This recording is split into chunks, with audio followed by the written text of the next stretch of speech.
cow is blooded but fully protected. No lion will get through here.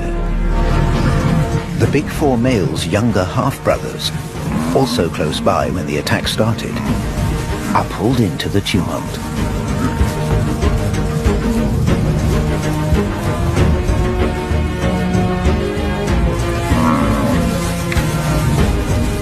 This one's in a tight spot, but he holds his own. Just. The others don't cover themselves with glory either. They're all lucky to escape the vengeful buffalo. The wounded cow is back on her feet, following the rest of the herd. There's no desire to linger in this dangerous place. The exhausted lions play a waiting game. They know the drill. Herd solidarity doesn't last forever. The buffalo move on, and soon the traumatized cow will be on her own again.